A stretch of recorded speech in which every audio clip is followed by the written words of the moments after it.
What up, guys? Welcome to Base Damage, and this week on Rogue Deck Reviews. I know it was mentioned a while back, and most people on the internet already know this by now, but there was a penguin known as Grape-kun who actually passed away just recently, and it was a widely known thing amongst the anime community that this penguin had this little cardboard cutout of a particular anime character from the series Kimono Friends, which we now have in Weiss Schwarz. And it was really cool that Beanery decided to make a deck for the Rogue Deck Reviews and dedicate it as such to Grape-kun, his little penguin. And it's just really cool because there's a whole group of penguin girls in the anime. So that's what this deck is based off of, and it's titled Requiem for Grape-kun. Really like the title already, and gives like a little bit of a rundown on it of how to run the deck for the most part, but I am going to try to go into this essentially kind of blind. I've done the Kimono Friends, we've done a set discussion for Kimono Friends. It was me, Beanery, aka Waifu Wars, and Pay 3 for Hanyo have all done I did a two-part podcast series on going over the Kimono Friends set, and it was actually really cool. The set's very, very interesting and actually really cool. If we get this in English, I already decided I was going to make penguins if we got it in English before anything ever happened with Grape-kun.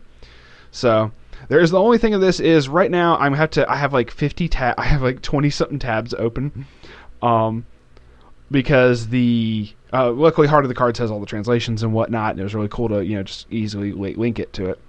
So I can't directly read the effects up here because they're in Japanese, but that's whatever. So we're going to try to go through this as quickly as possible, but at the same time, rest in peace, Grape-kun. This is to you. So there's a little bit of yellow in this deck for good reason, but at the same time, it's primarily blue, and I already really like the SP Hulu there, which that was Grape-kun's quote-unquote waifu, so it's kind of cool. But starting off, we have Kaban-chan at the Congratulation Party. So this one is the anti-damage, the anti-burn level 0 that basically has a memory effect. If it's in the memory, no player takes damage from effects of auto abilities of their respective opponent's characters, if that damage is 1 or less. Think Yami cancel burn, Musashi cancel burn, or any on reverse effects or anything of that nature that states burn for 1, as long as it's an auto effect. I don't know of any acts that burn. Interesting. But as long as it's 1 or less, that just straight gets negated. Like, you don't do it. It has to be 2 or more type thing. How does it get in the memory, you ask? Well, when it becomes reversed in battle, you can pay 1, put the top card of your library in your clock. If so, search your library for up to 1 friend's character, reveal it, put it into your hand, shuffle your library, and if you're level 2 or lower, send this to memory. So you want that to go off early on and be able to get this very early on, get it into memory and whatnot. Not like you have to worry about it at level 3, it's whatever.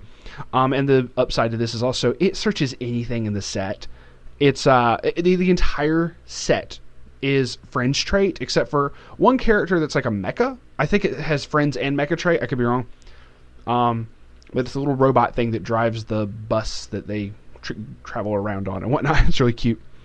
Most stuff in here will say friends or mecha, so it includes him. So I don't know if this effect would directly include that robot. I can't remember if it had the friends trait or not. But for this deck, it searches essentially everything. So one of this is definitely required, probably for, especially because it's level 0, for any Kimono Friends deck. This is just probably the most expensive card for it, admittedly. So while this is Rogue Deck Reviews, I understand price is a thing regardless, especially with SPs. So we have 4 copies of that is definitely mandatory.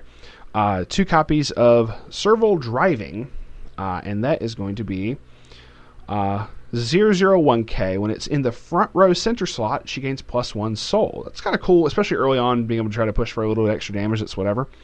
When it's placed from hand to stage, reveal the top card of your library. If it's a friend's character or an event, which I thought was really cool that this actually adds an event to your hand, because there's actually several decently good events in in throughout Kimono Friends. This one in particular that I know is put in this deck, but just really helps a whole bunch. You can put it into your hand and then discard a card. So the hand filtering on that, dig a little further down into the deck, really good for, especially for brainstormers if you have those, to use those. So that's really cool. Next is the 4 copies of the SP PPP Humboldt Penguin. The PPP stands for I think it's their group, if I remember correctly. I can't remember. Apologize. I actually have not watched Kimono Friends. I am so sorry, but it is on my to-watch list. I have promised a couple people that I have to watch it before my life ends. So it is on my to-watch list, and after this kind of deck, I'm definitely going to be pushing it higher up on the list to go ahead and watch soon. But this is Grape-kun's waifu, Humboldt Penguin, also known as Hululu. During your opponent's turn, your other character in the front row center slot gets 1,000 power, and like I said, for the brainstorms off the serval, this is one of the brainstorms, which is really cool. Pay 1, rest 2 characters, flip over 4. For every climax, search your library for up to 1 friend's character. Once again, that searches everything in the deck. Just freaking mandatory. You have to run this. Like, it's too good not to. 4 copies of that. 1 copy of Jen, A Little Break. Or Gen? Jen? I can't remember. She has a 0/0/1K as well. A act ability where you can discard a climax to... Or no, it's not an act. I'm sorry. It's an auto. Forgive me. When this is placed from hand to stage, you may discard a climax. If so, choose a blue character in your waiting room, return it to your hand. And that's going to cover, all the major portions of this deck. When damage dealt by this is canceled, you may put this in your stock. I actually really like that effect. Especially like early on, being able to go ahead and produce stock. Like if your opponent just has an open space or whatever, try to push for 2 damage, whatever, and it gets canceled. The extra stock on that's actually really nice. The climax filtering is also really good too, especially later in the game if you end up having extra climaxes in hand, or you just at any point of the game that you have this is really good. Strangely enough, this was only teched in at 1. If I were to do this, I would probably have 2 copies of this in the deck. I don't know, to each their own, but this is still a really good effect. Next is Rocker, A Little Break. So she rocking out. There's a 0/0/1K as well. A lot of theme here with 0/0/1Ks going on. Is a 500 assist in front, and when your climax gets placed in your climax zone, choose one of your characters, and that character gets 1,000 power.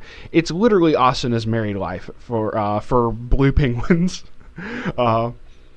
But it's the same effect as Asana's Married Life in that regard, which is regarded as a very powerful effect, especially being able to get your combos off and making certain you can get just that much stronger to reverse your opponent's characters. So always good to have that kind of stuff. And lastly, to round out the 4s, is Emperor, A Little Break, which is a 0/0/4K. We deviated from the 1K norm. It's like Frightened Eyes Xenon from SAO. Just the drawback to it is, from being a 4K, is you can't play events or backup from hand, which is perfectly fine at level 0, but after that you kind of want to go ahead and use her up, get her off the field or something, doesn't matter. Otherwise, it's still really cool, and definitely nice to have a beat stick also at level 0, just to make certain, because some people are just, it's whatever. It's like, oh, well, I see you have this reverser, I don't care, just go ahead and get off the field. So that concludes level 0. That is 6, 10, 11, 17, if I'm doing the math on that correctly.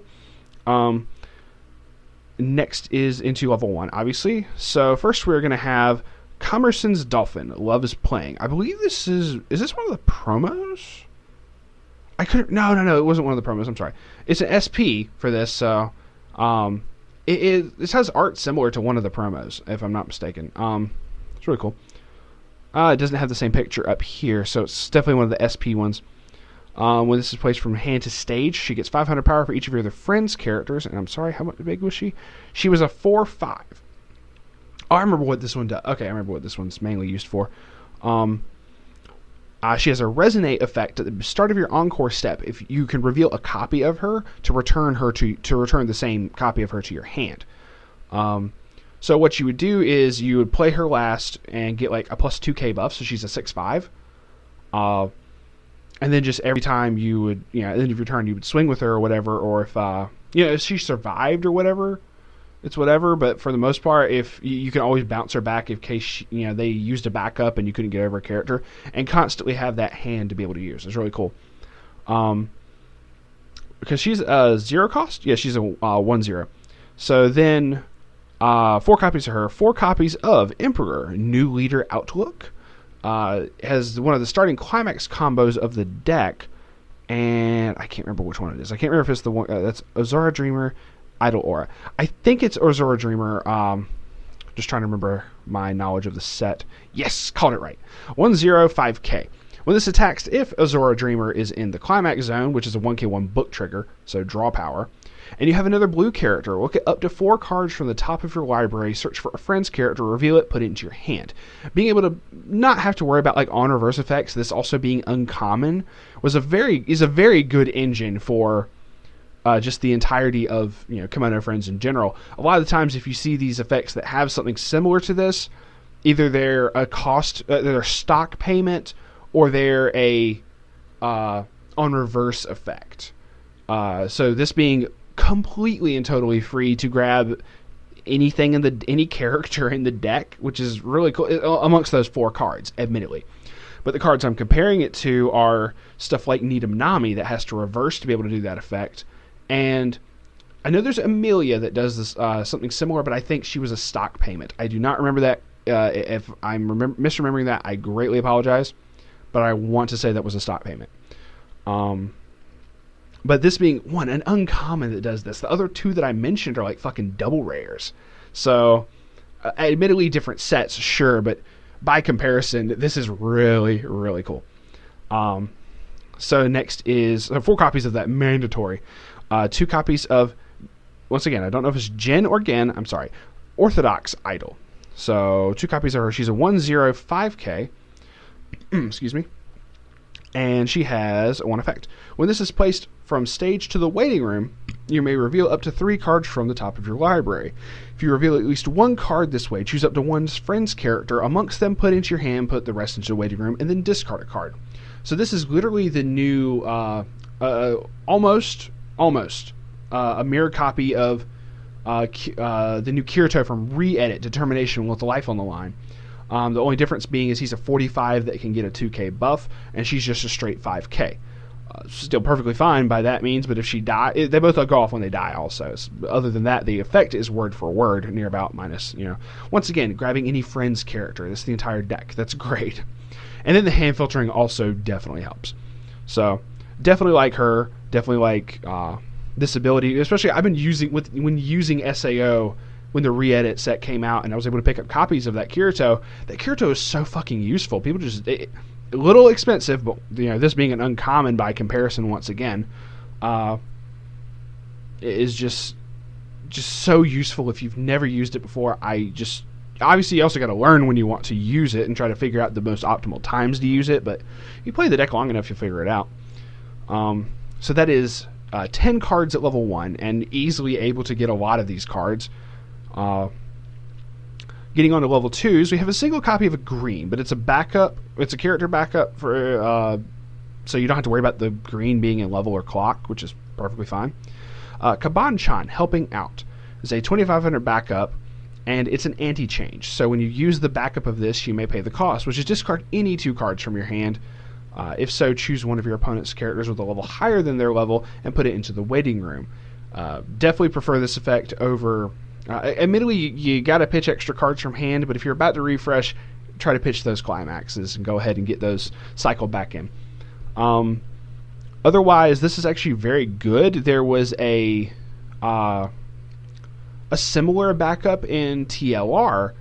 Their only anti-change in TLR was off of a Nana, and that required you to discard aliens specifically. So it only really worked in the alien deck. Sure, there was, you know, aliens across a couple colors, but you couldn't run that in green yellow. You couldn't run that in Yamikon in any way, shape, or form because that was just aggravation. You know, it's whatever at that point, but at the same time, you did not want to have to work off of that. And this allowing you to pitch things other than characters makes this definitely better. At the same time, it's just one copy of it, and it's a friend's. Regardless of whether it's not the right color or not, it is searchable by every other effect in this fucking deck. It's great, so I like that.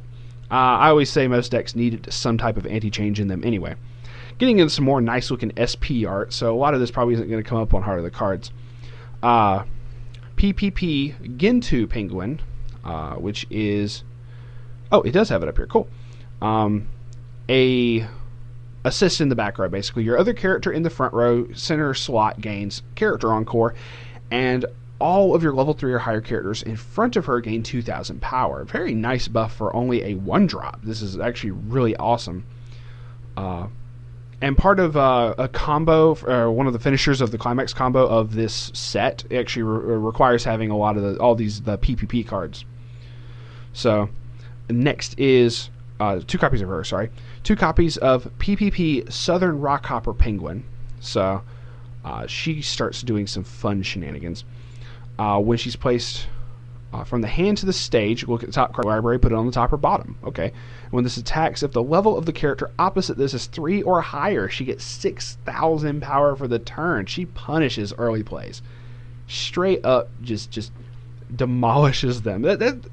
Do the math. That's 13,000 if she pokes a level 3. Granted, I state early plays, but even at level 3, this is going to punch other level 3s in the face, and that's amazing to me. How big she gets off of that before anything else. It's like, bitch, please, come on. Really awesome, and really like that effect. If I'm not mistaken, you still have to have a copy of her on field for the combo as well anyway, so good to have her. Getting into the level 3s now, so there's only 5 level 2s. Kaban-chan Full of Ideas. This is actually also a really good level 3 in general, and a lot of the people in the podcast group have stated you gotta have a copy of this card if you run yellow in any capacity.